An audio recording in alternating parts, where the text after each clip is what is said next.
Hey, Steve Yonti here in a private physical therapy clinic because I got encephalitis back in September and haven't been able to do new videos for the Junkyard Crawl. But in the meantime, we figure something's better than nothing.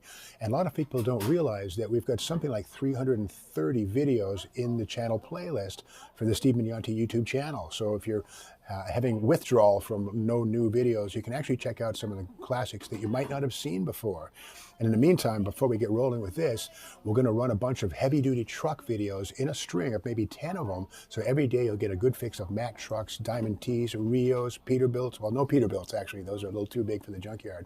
But basically Ford and GMC, even Toro Flow V6 diesels.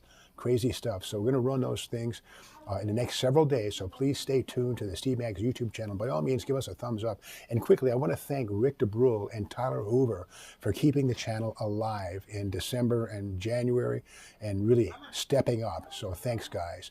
Well, roll the tape.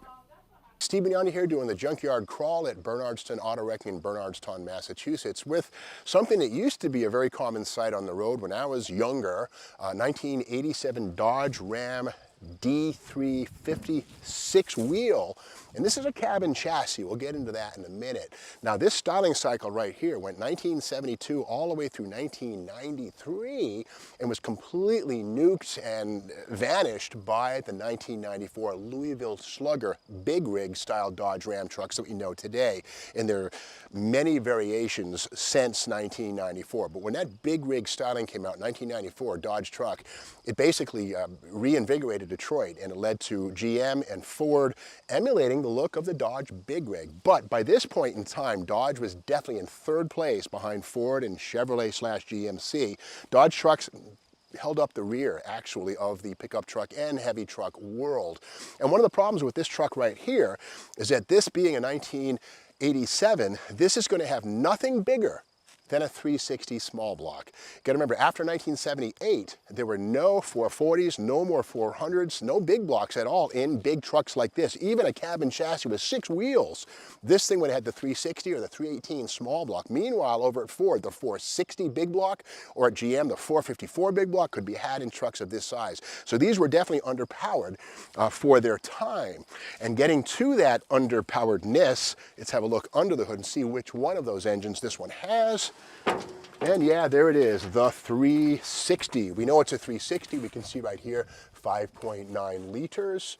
Right there, there's the emission thing. 5.2 would be a 318, but here's the front of a Rochester Quadrajet. Yes, this has a GM Rochester Quadrajet 4-barrel carburetor for 185 horsepower. But again, this is 360 cubes, 5.9 liters, and the 454 GMC or the 460 Ford had a bunch more torque. And a truck like this with 6 wheels, you really needed it. But here's the thing, 2 years later, 1989, Dodge would get revenge with the first apparition of the Cummins Turbo Diesel. 1989, there it is right there in a dually pickup, the 350 series. And here's the beauty of the Cummins Turbo Diesel. It was a diesel that was designed to be a truck engine. It wasn't an evolution of a lighter passenger car type engine.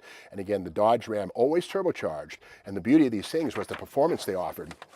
Right here, this is Dodge bragging very nicely. It says that all new Dodge Cummins Turbo. It says here on the left, the Dodge Cummins 5.9, 400 foot-pounds of torque, 160 horsepower.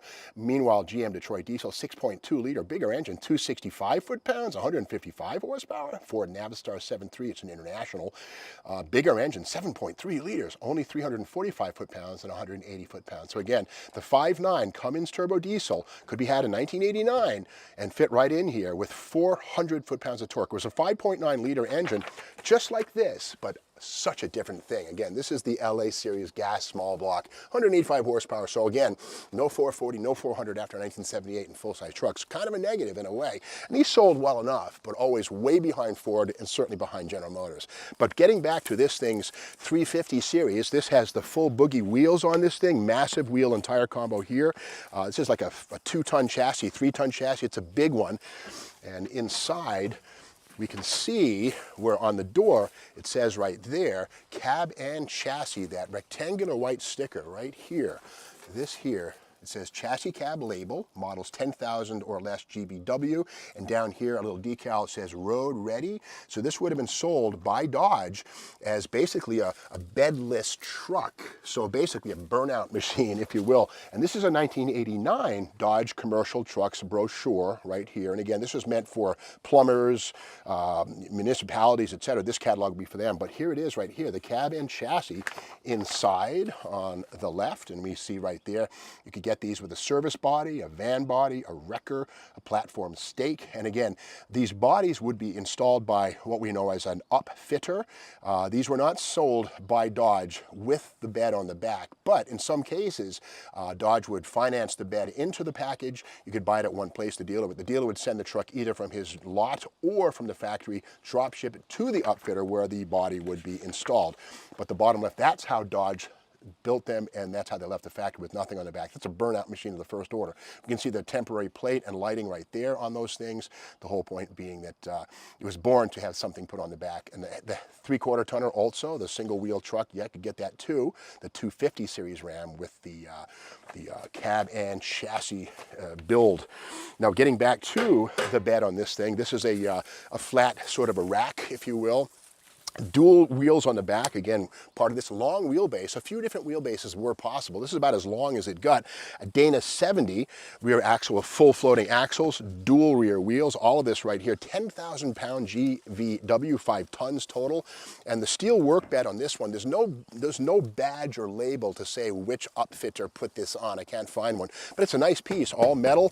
Let's have a look and see what we might find in here. Probably a hornet's nest. Here we go, get ready to run. Okay, no hornets. Galvanized metal, very nice to see right there. It's not rusting too badly. It's the galvanized isn't, the rest of it not so much. A bunch of some Citgo 5W30 Super Guard. Oh, gotta have this. Must have been a long day at work. Gotta have some soda pops. End of the day, keep yourself, your whistle wetted properly. Up here we have a razor in case the 360 fails. You can ride home on your razor. Remember these things? These were everywhere. And there's one here in the junkyard. Kind of cool right here, an air horn. Right here. This is basically off a big rig, I'm guessing, something like that. Back here, let's check this one out right here. This one here, it says, it's filled with paint, VOB or something, can't really tell. No hornets.